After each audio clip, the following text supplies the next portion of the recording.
But Senator Harris, as I said, you are holding it down as the only Black woman senator right now.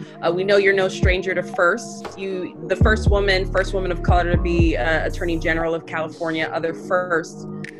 Our question for you is, beyond a symbolic victory, what would it mean for there to be a woman vice president in the White House, particularly a woman of color? Just to speak to that generally, beyond symbolic victories, what does it mean to have someone who can advocate in that way? So the reality of it is that these offices are the offices of decision makers. The people who hold these offices make decisions that impact the lives of millions, hundreds of millions of people.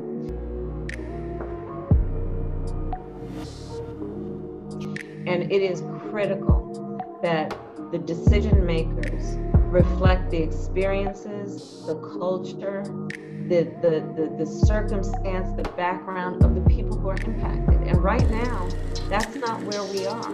And we've not ever been there. It is something that we have to continuously fight toward.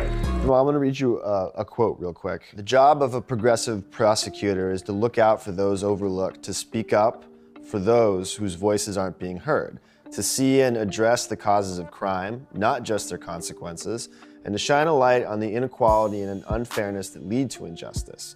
It is to recognize that not everyone needs punishment, that what many need, quite obviously, is help. Kamala Harris wrote that in her book, The Truths We Hold.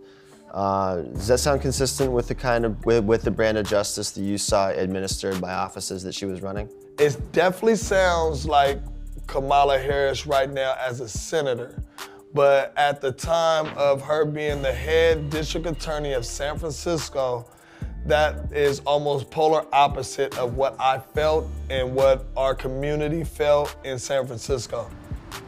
Which is making sure that we have a government that reflects the people who are being governed. And because that's the only way we're going to ensure that the decisions will actually be relevant to the people. And when I say the people, I mean all the people.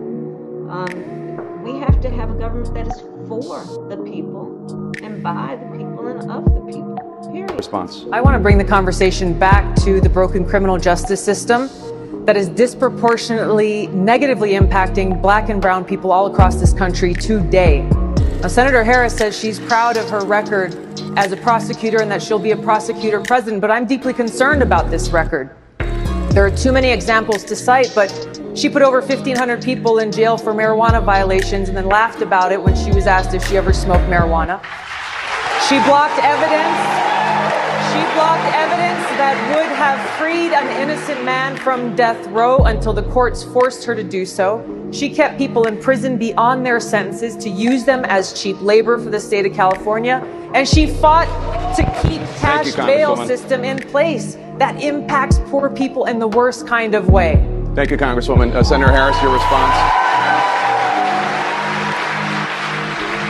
As the elected Attorney General of California, I did the work of significantly reforming the criminal justice system of a state of 40 million people, which became a national model for the work that needs to be done. And I am proud of that work.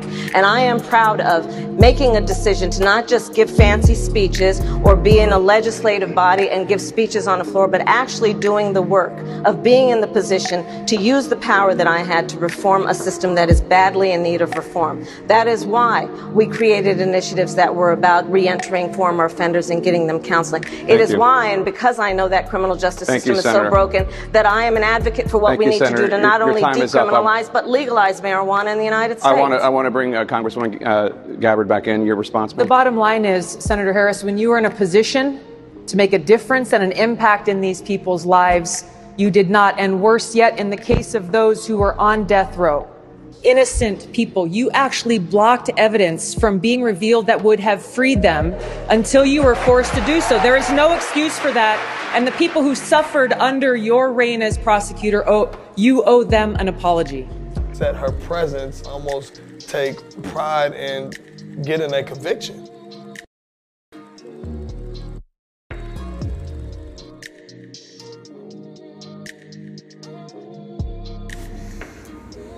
In the United States of America, Caucasian people, ghost people, called white people, are the #1 alien and adverse force to Ethiopians. And the second in line is the ignorance of all sorts which they forced upon the Ethiopian. Third in line of adverse forces are those people of other races, and some in our own race, who are dedicated to help maintain and perpetuate Caucasian culture and the way of life in the Ethiopian communities. If a person does not have genuinely kinky hair, kingly hair to misspelling, by nature, he or she is not a member of the Ethiopian race and is an alien plant, an alien seed in our communities. The Caucasian uses the adverse forces in our communities to lead or mislead us into deeper stagnation and suppression. Kamala is doing nothing for black people. Nothing whatsoever. And again, I can't say it enough. She is not a member of the African race. She is not black. These adverse forces show up as alien politicians, alien preachers, and alien educators, etc. Those who are not Ethiopian in our communities are alien forces who are helping to destroy our race through the miscegenation with our beautiful Ethiopian females. Now, I just heard that she hired 2 Indian women and she has a black woman who is a lesbian. The black woman, Karen Jean-Pierre, I think that's her name. Hope I'm saying it right. She has been chosen to be chief of staff. And she is there to do just as I read in the paragraph previously. She's there to maintain and perpetuate Caucasians' way of life in the black communities. She's going to be used, and she's also going to buffoon and coon. I was on her Twitter page, and she does have a lot going on. I'm good. She was gonna understand where we come from, and have more of a sympathetic way of prosecuting people that come from our communities who have been plagued with no opportunities. How do we help you? Because this isn't you, this is we, this is us. So how do we help you accomplish what we need to accomplish today? Let me help Mr. Byron Allen out, because he's such a willing participant with a we. We don't need to indulge. We don't need to have them in our affairs. That's what this is. This woman's not African. I just cannot stop saying that. She's not black. She is not a member of the African race. Anyway, we cannot rule out poverty and disease as adverse forces. And these are also products of alien enemies and their polluted atmosphere. Neither Caucasian politics, Caucasian religion, nor alien education is a solution to our racial, social, and world problems. Our own culture and creativeness are the solution.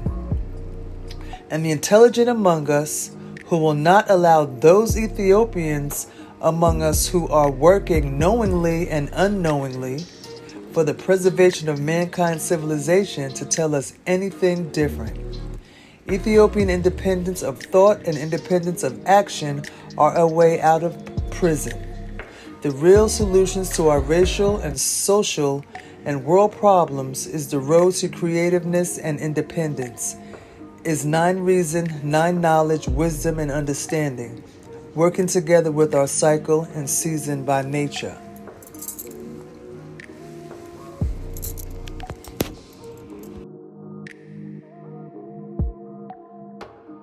If you elected president, would you sign that bill if it came across your desk? When I am elected president, I will sign that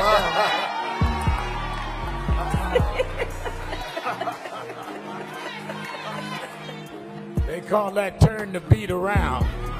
Senator Kamala Harris, thank you.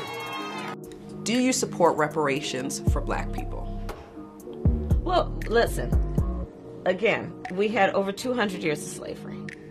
We had Jim Crow for almost a century. We had legalized discrimination, segregation, and now we have segregation and discrimination that is not legal but still exists and is a barrier to progress. We have disparities around housing. We have disparities around education. We have disparities around income. And we have to recognize that everybody did not start out on an equal footing in this country. And in particular, black people have not. And so we have got to recognize that and do something about that and give folks a lift up. That's why, for example, I'm proposing the LIFT Act. Give people who are making $100,000 or less as a family a tax credit, which will benefit and uplift 60% of black families who are in poverty. So by default, it affects black families, but there's not a particular policy for African Americans that you would explore. But no, if you look at the reality of who will benefit from certain policies, when you take into account that they're not starting at the same place and they're not starting on equal footing, it will directly benefit black children, black families, black homeowners, because the disparities are so significant. So if we focus on the specific issues that have resulted in the greatest disparities, and we understand that that's part of why we're doing it. Listen, the reality also is this: any policy that will benefit black people will benefit all society. Let's be clear about that. Let's really be clear about that. So I'm not going to sit here and say I'm going to do something that's only going to benefit black people. No, because whatever benefits that black family. My mother, who raised me and my sister, was a proud woman. She was a brown woman. She was a woman with a heavy accent. She was a woman who many times people would overlook her or not take her seriously, or because of her accent, assume things about her intelligence. Now, every time my mother proved them wrong. Every time she proved them wrong. And because of who my mother was and what she believed, what she had the ability to dream was possible and then work to make possible, the fact that my mother never asked anyone permission to tell her what was possible is why, within one generation, I stand here as a serious candidate for President of the United States.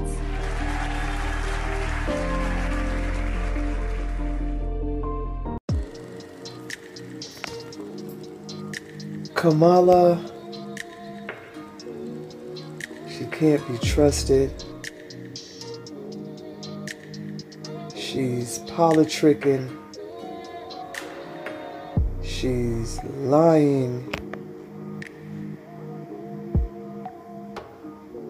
She has no interest whatsoever in the black race's well-being. She does not like our black men. She probably doesn't like her own father. Y'all know he left when she was 7, so. And who would support Joe Biden? A kid toucher, a hair smeller, a senile old fart. Something's not right there.